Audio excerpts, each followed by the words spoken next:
Según Génesis 47, 12, 27, durante la sequía en Egipto, José almacenó y preservó el alimento. Para subsistir, la gente tuvo que venderlo todo y, al fin, incluso a sí mismos. Ese es el precio de vencer. Así es en este tiempo del fin, donde conseguir el alimento para entrar al reino y conquistar nuestra tierra, que es Cristo, formado en nosotros, nos costará renunciar a todo, incluso a nuestra propia vida. Pero a cambio de nuestro todo, tendremos su todo y reinaremos con él. Con ustedes, José.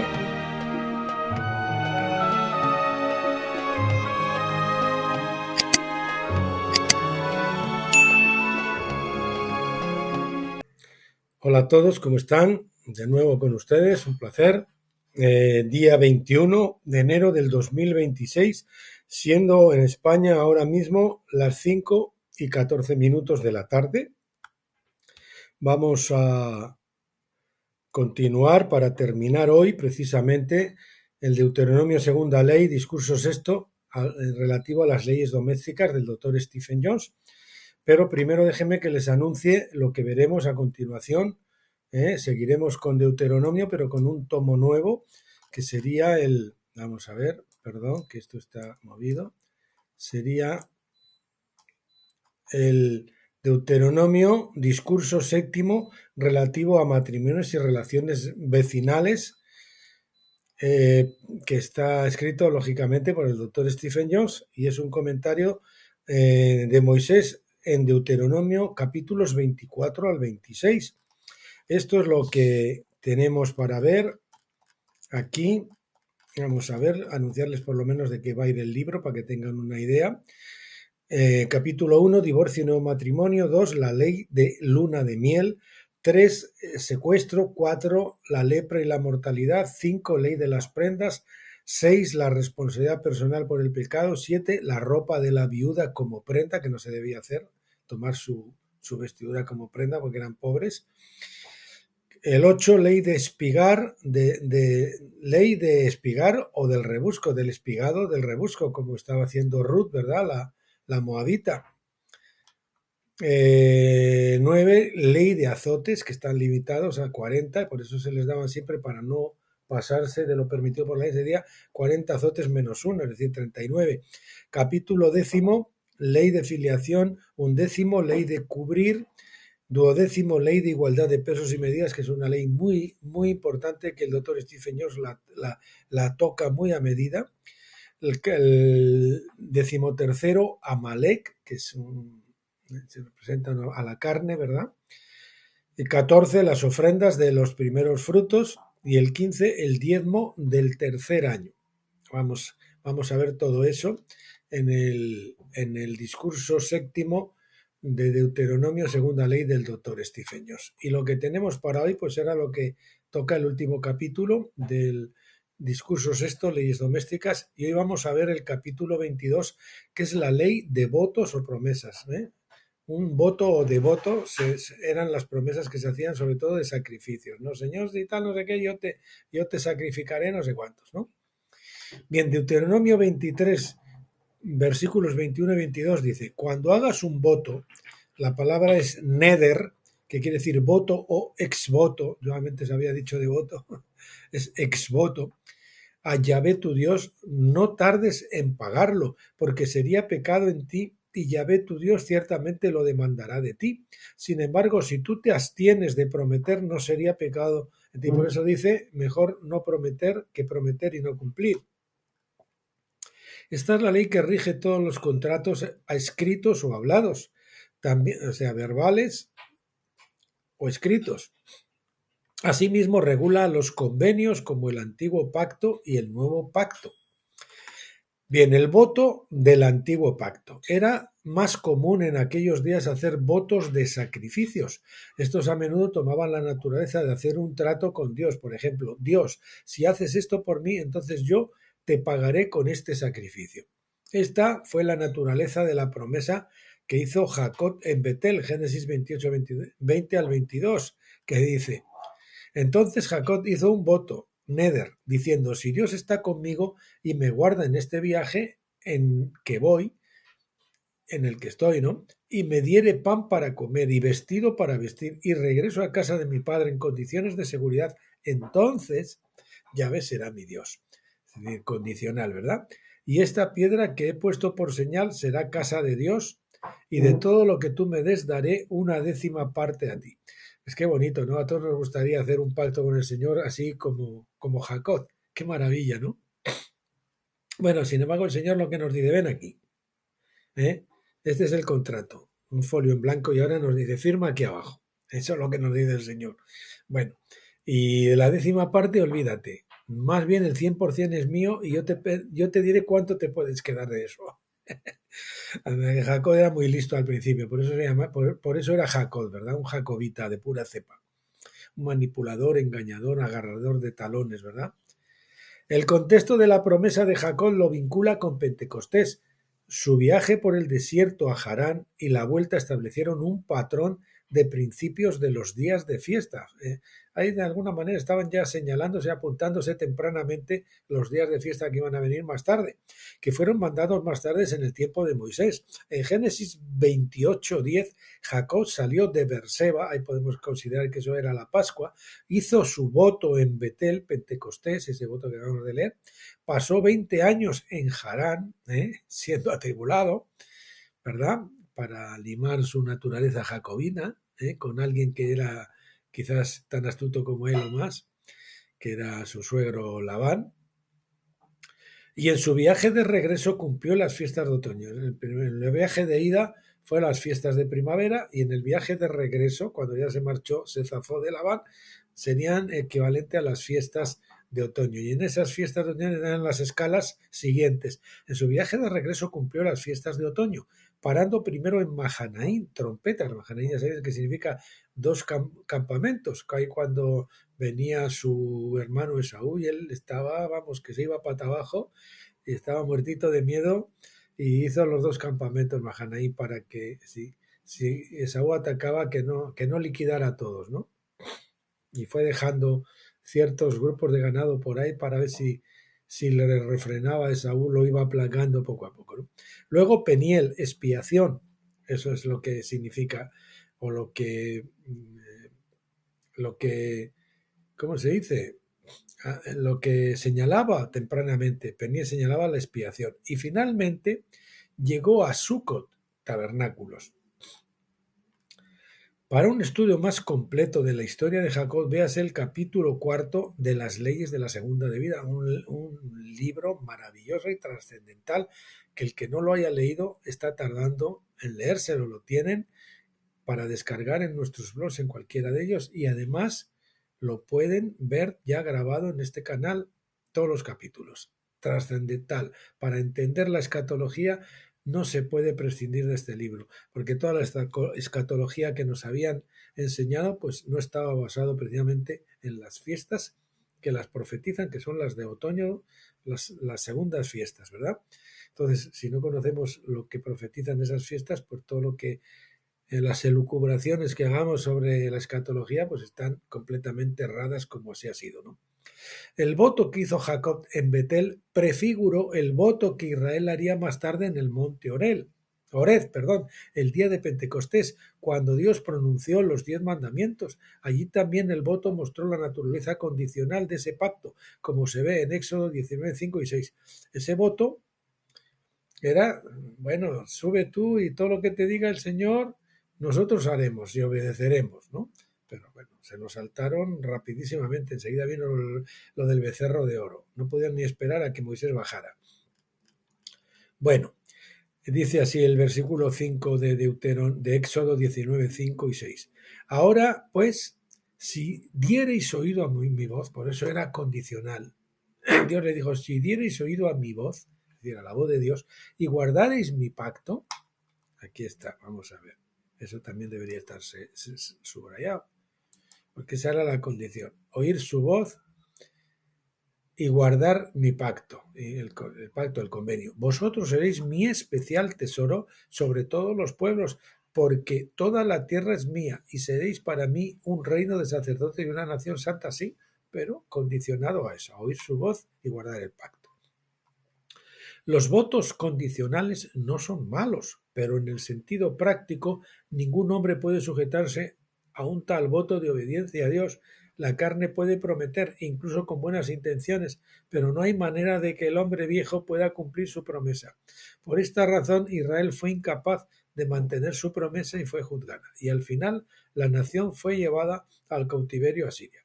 Por eso no son malos. Sin embargo, esos votos que hacemos en la carne, todavía en Pentecostés, el que les habla hizo algunos votos sobre cierto asunto y lo incumplió varias veces, ¿no? Porque la carne no se puede realmente cumplir eso. Es algo que el Señor nos lo tiene que quitar, porque nuestras promesas son como el humo, ¿no?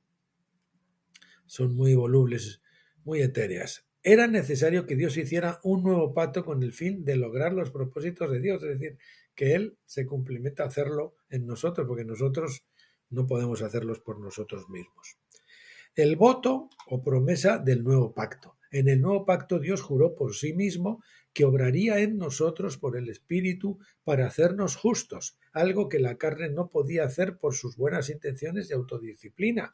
¿Cuántas veces ha fallado nuestras buenas intenciones y nuestra autodisciplina, verdad? Este pacto se describe en Hebreos 8 al 10, dice, porque este es el pacto que haré con la casa de Israel después de aquellos días, dice el Señor. Voy a poner mis leyes en sus mentes. Es decir, Dios es el que hace la acción. Y voy a escribirlas en vuestros corazones. Vamos a ver, perdón, que esto en vez de sus, vamos a usar leyes en vuestras mentes. Y voy a escribirlas en vuestros corazones. El Señor es el que las va a escribir. Y yo, otra vez yo, es el que hace, seré vuestro Dios,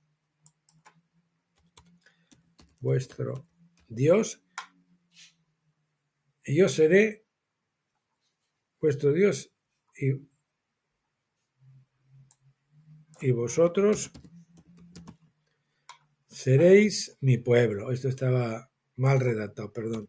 Y vosotros seréis mi pueblo. Bien. Ahí se ve que es voy a, yo.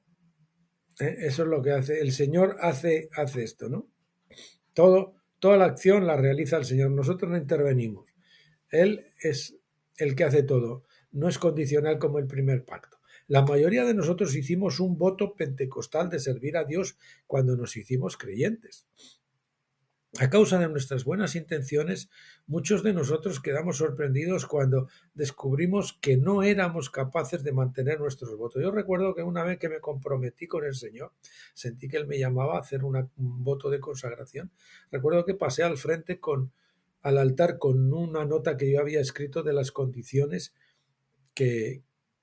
con las que yo iba al altar y por las que me estaba entregando. Y subí allí y arrodillado, levantando así el papel, que lo viera toda la congregación como testigos, ¿no? Aunque no conocían lo que había dentro escrito, pero que lo vieran los ángeles y sobre todo que lo viera el Señor.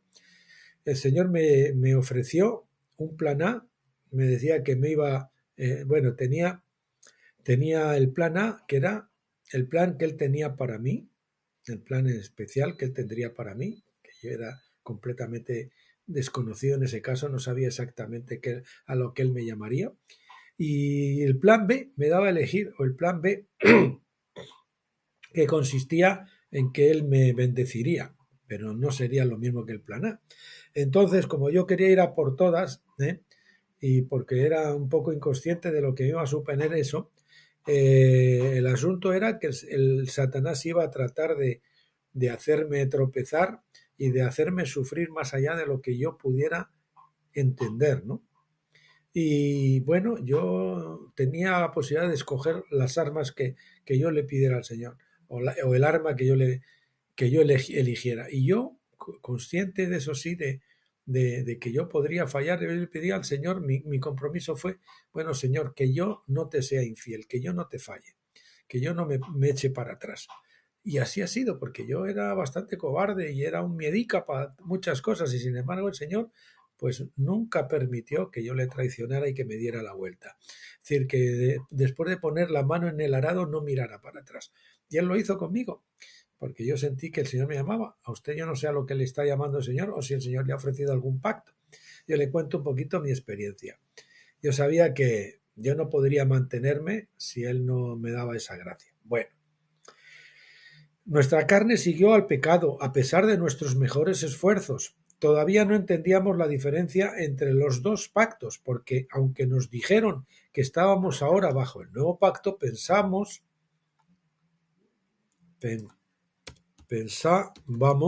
que nuestra propia decisión de seguir a Cristo era lo que nos salvaba.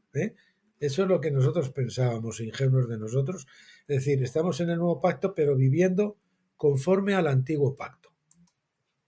Afortunadamente para nosotros, nuestra salvación no se basa en nuestra decisión o voto, por muy bien intencionado que sea, porque todos hemos fallado en cumplir con él. En su lugar, se basa en la promesa o voto segura de Dios, que ha prometido volver nuestros corazones y cambiarnos desde el interior por su espíritu, por lo que no podremos llegar plenamente a la conformidad con su imagen. Por eso yo hice un pacto ventajoso, ¿verdad? Porque dice, si fueres infieles, él permanece fiel, porque él no puede negarse a sí mismo. Y él mantuvo, a pesar de mi infidelidad, de caer varias veces, o de querer renunciar varias veces, de quererle incluso agarrar por el cuello y estrujarlo de lo que me estaba haciendo pasar, ¿verdad? Pero era para bendecirme. Yo no hubiese podido ser bendecido de la forma en que lo fue si el Señor no me hubiese pasado por donde me tuvo que pasar. Bien, y entonces él permaneció fiel.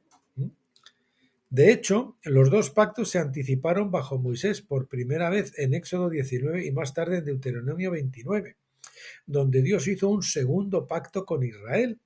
Ya hemos citado los términos del primer pacto en Éxodo 19, 5 y 6. Este pacto fue hecho en el monte Oret unas pocas semanas después de salir de Egipto, pero ahí tenemos en el Antiguo Testamento ya estaba el nuevo pacto también, ya al final, cuando ya estaban para entrar a Moab, en los llanos de Moab, para entrar a la tierra prometida.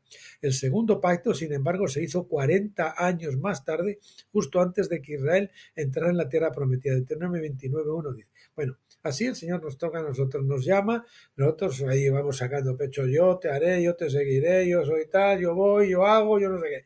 Y nos da un tiempo de prueba para que comprobemos que somos unos miserables, que nuestro corazón es perverso más que todas las cosas, ¿quién lo conocerá? Y entonces pues llega al final cuando nos damos cuenta de que nosotros no podemos ser fieles, que no podemos cumplir nuestras intenciones, nuestros mejores propósitos, y entonces nos rendimos y digo, bueno, Señor, más bien me quedo quieto y dejo que tú hagas lo que quieras y como quieras y cuando quieras. Estas son las palabras del pacto que Yahvé mandó a Moisés que hiciera con los hijos de Israel en la tierra de Moab, además del pacto que había hecho con ellos en Horeb. O sea, estaba el primero, pero luego hizo un segundo, ¿no? Este pacto de Deuteronomio 29 es un tipo del nuevo pacto. De hecho, también lo tenemos en Abraham. Ese es el primer pacto, también estaba en Abraham. En este pacto no hay gangas ni cláusulas del tipo, ni cláusulas, vamos a poner, del tipo, si haces esto, entonces tendrás esto. Sí, entonces. Ese es el tipo condicional. En este segundo pacto, nuevo pacto, solo afirma la intención de Dios sobre la base de su soberanía, mostrando lo que pensaba hacer con Israel y con toda la nación. Es decir, Señor, tú eres soberano, haz lo que quieras y tú te has comprometido a hacerlo, pues tú lo harás. Yo me quedo quieto y solamente te sigo por donde tú me lleves. Dice el versículo 12, para que entres en el pacto con Yahvé tu Dios y en su juramento que Yahvé tu Dios hace hoy contigo, Yahvé, no nosotros, él hace el juramento, con el fin de establecerte hoy como su pueblo y que él sea tu Dios, tal como te lo ha dicho y como lo juró a tus padres Abraham, Isaac y Jacob. O sea, Señor, más bien ocúpate de todo, porque si no esto no va a salir bien. Este no es un juramento de hombre, sino el juramento de Dios. Su juramento era establecerlos como su pueblo, como lo había prometido a sus padres, Abraham, Isaac y Jacob. La única manera de que esto sucediera sería obrar en ellos por su espíritu, llevándolos al lugar donde él pudiera ser su Dios. Esta es la forma en que el nuevo pacto se formó y se aplica tanto a nivel personal como corporativo. Dios opera en eso. A nivel personal nos va haciendo crecer, engendramiento, gestación, nacimiento, fruto y fruto, maduro, filiación completa, ¿verdad? El amanecer, pero luego tenemos que llegar a la luz del mediodía, a la plenitud del mediodía. Bien, entonces Él lo va haciendo gradualmente, todo. Y Dios se ha comprometido a hacerlo. Durante, como dijo Abraham, que Él era fiel para cumplir lo que había prometido. Esa es la fe de Abraham. Es decir, que Dios era fiel de hacer lo que ha prometido, y el nuevo pacto es el que el Señor nos va a transformar en sus hijos, y que Él será nuestro Dios y nosotros seremos sus hijos, su pueblo, completamente maduros, completamente transformados. Y Él lo va a hacer o en esta vida para los vencedores, o después a través del milenio, y al final del milenio, en el trono blanco, ahí vendrán los creyentes que resuciten al final del milenio y que no hayan pasado completo el bautismo de fuego, pues tendrán que pasarlo precisamente en las tinieblas de afuera hasta que maduren y tengan la plena filiación, y luego poder pasar a la Nueva Jerusalén. Y el resto pues van al lago de fuego si han sido salvos al doblar su rodilla y confesar que Jesucristo es el Señor, pero luego tendrán que pasarse su tiempo en el lago de fuego hasta que sean completamente madurados. Estarán a cargos precisamente como esclavos a los vencedores, pero es una esclavitud a vencedores, que es estar esclavo de Jesucristo o de Cristitos, ¿verdad? Pues es una esclavitud bíblica maravillosa. Pero nadie se va a pasar sin el bautismo de fuego completo. Durante la época actual, es decir, los 6.000 años, Dios se ha revelado, por eso del otro día veíamos que estamos a punto de cumplir el año 2000 de Jesucristo, ya se cumplió el nacimiento, y el año 2000 de la crucifixión de Cristo, que se cumple en el año 33 al 35, por ahí va a ser la cosa, en el 33, pero después hay 2 años que quizás para que se cumpla tabernáculos, hay como 2 años de ahí que pueda ser quizás en el 35. Estamos muy cerca. Bien, estos son los vencedores que serán los gobernantes y maestros en el siglo venidero. ¿Sí? Gobernantes y maestros y los amos de esclavos, ¿verdad? Porque tendrán a su cargo aquellos que tienen que ser madurados. Esclavos en amor. En el juicio del gran trono blanco, todos los hombres serán llamados y levantados de los muertos, con el fin de estar bajo un tiempo de juicio según lo ordenado por el tribunal en cada caso. En el caso de los creyentes, no pasan el lago de fuego porque ellos tienen vida, están inscritos en el libro de la vida. Ahí en esa resurrección dice que hay gente que está escrita en el libro de la vida. ¿Quién son? Pues los creyentes, pero que no maduraron, que tienen el engendramiento, incluso la parte de la gestación, pero no completaron, no alcanzaron su madurez. Y después pues están los incrédulos. Lógicamente esos tienen que pasar el bautismo de fuego completo en el lago de fuego. Serán puestos bajo la autoridad de los creyentes con el fin de ser entrenados en los caminos de Dios. Ellos aprenderán la justicia y la fe durante ese tiempo hasta que la ley de fuego esté escrita en sus corazones. Cuando el efecto del juicio divino haya concluido su labor en la humanidad, entonces toda la creación será liberada para disfrutar de la libertad gloriosa de los hijos de Dios. Solo entonces el voto del nuevo pacto de Dios se cumplirá en su totalidad. Esto es importante porque ahora va subrayado. Mientras tanto, la Iglesia ha hecho sus votos a Dios a través de Pentecostés, tomando decisiones de seguir a Jesús y con la esperanza de cumplir con esos votos por el poder de su propia voluntad, mientras son asistidos por el Espíritu Santo. Pero la Iglesia en su conjunto no ha cumplido sus promesas, aunque el remanente lo ha logrado a causa de su comprensión del nuevo pacto. Siempre hay vencedores en todas las épocas, ¿verdad? Digamos el pabellón de la fama de Hebreos 11. Por haberse dado cuenta, bueno, de Hebreos 11 y de los que habían la actualidad, podemos decir John Wesley o cualquiera que usted pueda meter por ahí, Wasman Nee, los que ustedes elijan. Aunque el remanente lo ha logrado a causa de su comprensión del nuevo pacto, por haberse dado cuenta de que, a pesar de sus buenas intenciones, no podían agradar a Dios tratando de disciplinar la carne para intentar someterla a la ley de Dios. Al final es solo por la promesa de Dios que podemos entrar en el lugar de reposo. Al final es solo por la promesa de Dios que podemos entrar en el lugar de reposo. Ni siquiera uno es vencedor por sus propios medios o porque él lo quiera, sino porque ha sido llamado por el Señor a serlo, y lo ha capacitado y le ha dado la gracia. Nada tenemos que no hayamos recibido, sabiendo que Él es responsable de llevarnos a ese lugar. Y si usted quiere ser un vencedor, pues pídelo al Señor a ver si se lo concede y le da la gracia, porque a lo mejor el Señor no lo llama a eso. Así que esté seguro de que el Señor lo está llamando, porque no es fácil pasar a eso. Algunos todavía obran bajo ese sentimiento de culpa por no ser capaces de perfeccionarse. Eso es precisamente lo que quiere el Señor, que lleguemos al miserable de mí en Romanos 7, ¿verdad? Miserable de mí, ¿quién me librará de este cuerpo muerto? Estamos habitando un cuerpo mortal, estamos contaminados por la muerte, que la limpieza de la contaminación por muerte era mayor, requería más tiempo, más días que la limpieza por la contaminación del pecado. Nosotros tenemos que morir, por eso tenemos que morir en el Jordán, morir a la carne para recibir la nueva vida en resurrección.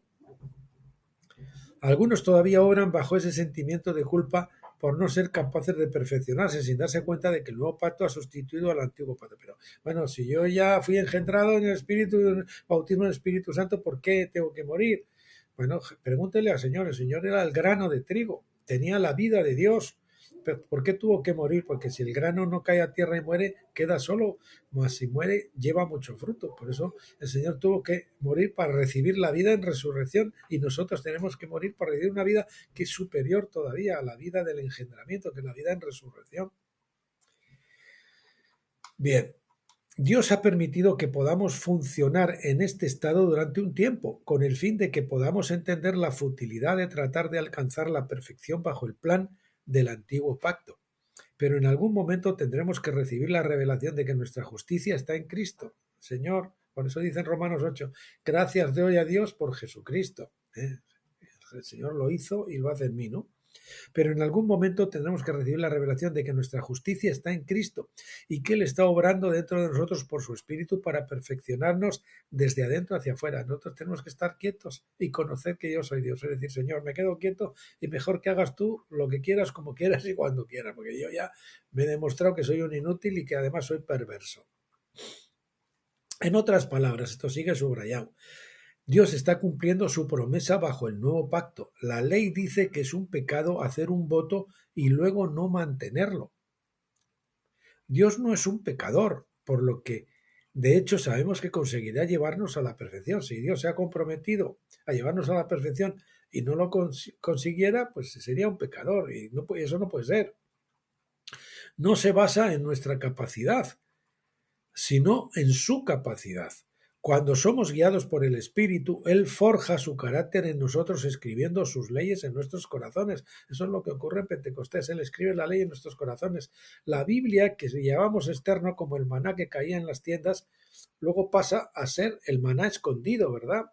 Como el maná fue escondido en el arca, en el lugar santísimo, dentro de la urna.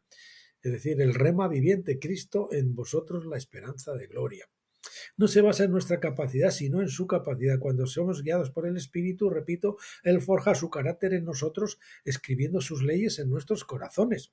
La ley entonces refleja el carácter de Dios, y el nuevo pacto es la promesa de Dios de obrar en nosotros hasta que seamos cambiados totalmente a su imagen. Y Él lo va a conseguir con todos, algunos en este tiempo, a otros después de este tiempo de eso.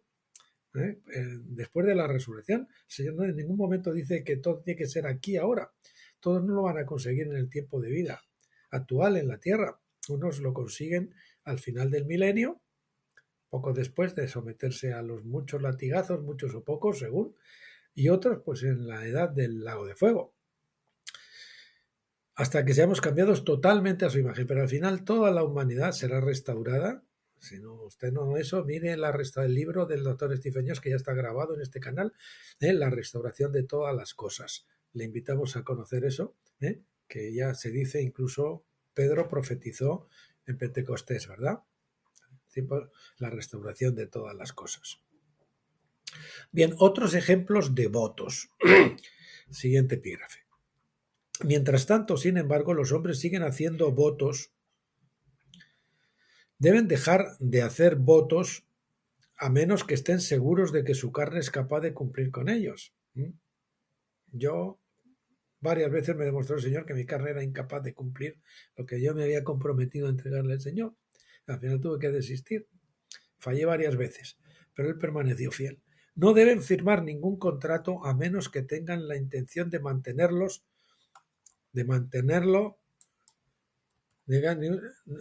ningún contrato, a menos que tengan la intención de mantenerlo con lo mejor de sus posibilidades.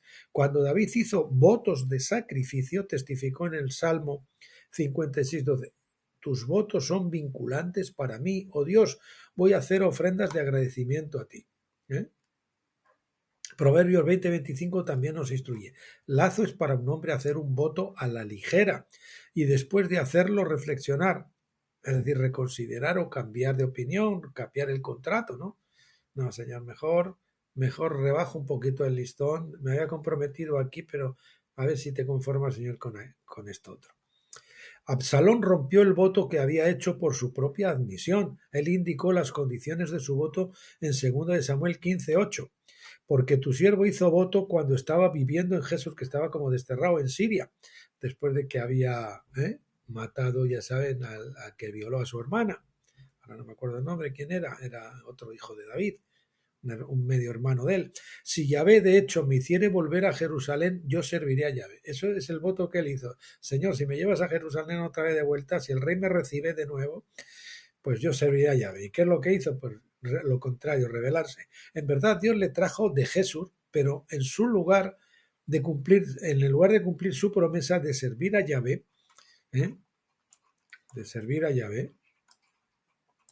organizó una revuelta y derrocó al rey ungido de Dios, David. Al hacerlo se convirtió en un anticristo o antimesías, quien usurpa el lugar del rey ungido.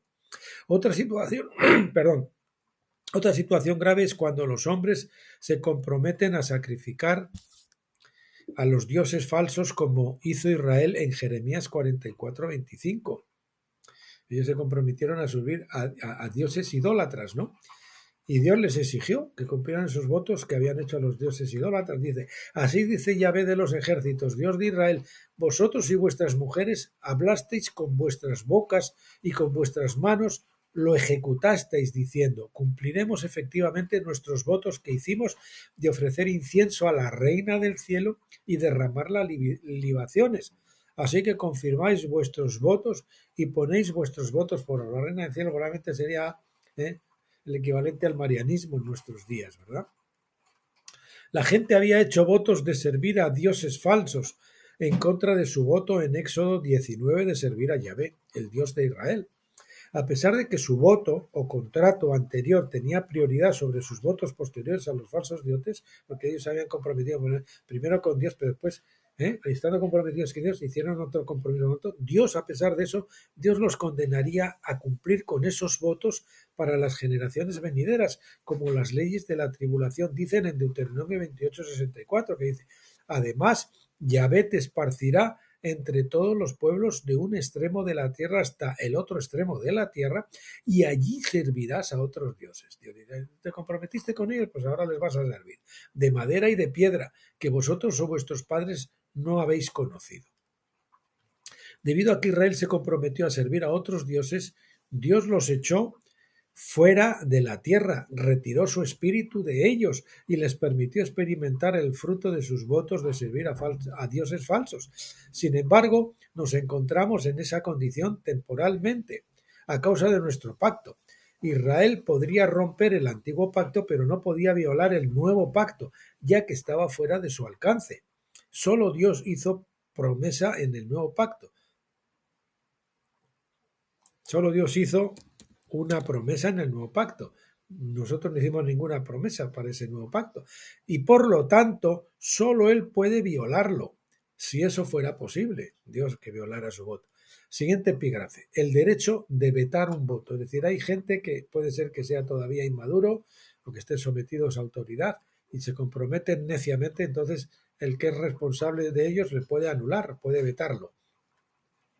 Hay otro aspecto de la ley de votos que es muy importante, especialmente cuando se aplica a los votos del pacto. Se encuentra en Números 30. El versículo 2 dice: si un hombre hace un voto a Yahvé o hace un juramento ligando su alma con una obligación vinculante, no violará su palabra, hará conforme a todo lo que salió de su boca. Esta es la ley básica a la que Moisés hacía referencia en Deuteronomio 23:21, pero la ley también prevé la autoridad de veto. En Números 30 del 3 al 15. El pasaje es demasiado largo para citarlo en su totalidad, pero se resume en los versículos 3, 13 y 14, que dicen así.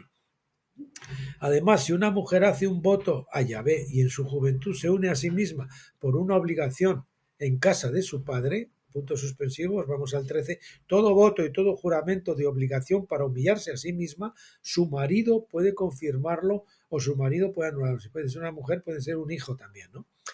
14. Pero si en verdad el marido no le dice nada de día en día, o sea, pasa el tiempo y el marido sabe eso y no le dice nada, entonces confirma todos sus votos o todas sus obligaciones que están sobre ella.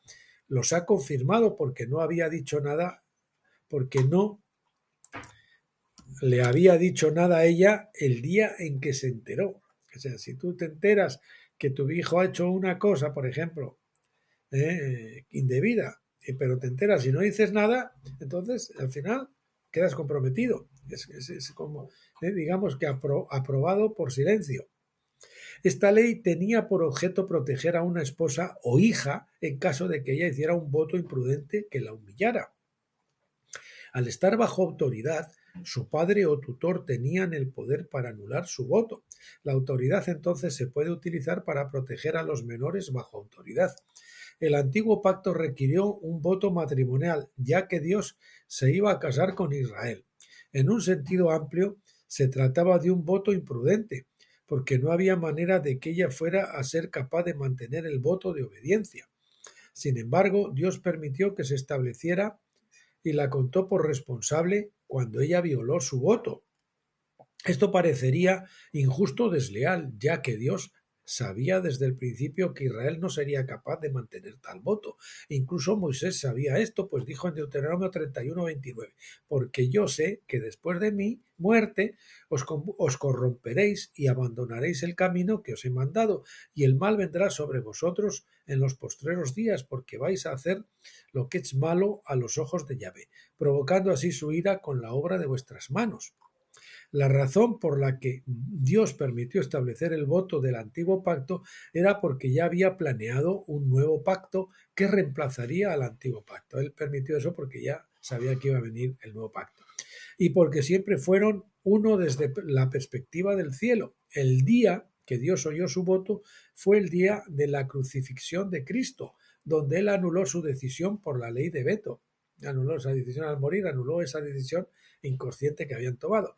Ese fue el día en que el voto del antiguo pacto dejó de estar en vigor oficialmente, porque ahí el Señor instauró el nuevo pacto. Este veto aseguró que Israel y todas las naciones, siendo bendecidas en Abraham, serían los beneficiarios del voto de Dios en el nuevo pacto. En sustitución del voto del antiguo pacto, Dios mismo hizo un voto, comprometiéndose a llevar a cabo los términos de un nuevo pacto. Ese voto aseguraba que a pesar de la incapacidad del hombre de mantener sus votos, Dios igualmente llevaría a todos al lugar donde su ley estuviera escrito en sus corazones. El Señor se comprometió por su muerte en la cruz y por el Espíritu que iba a derramar a que la ley estuviera escrita en nuestros corazones.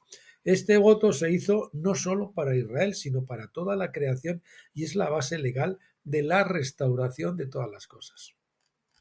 Bueno, queridos, como digo, la base legal de la restauración de todas las cosas. Al final, por el voto que hizo el Señor, comprometiéndose a hacerlo Él, pues todos tenemos la restauración de todas las cosas y de toda la gente, de toda la humanidad.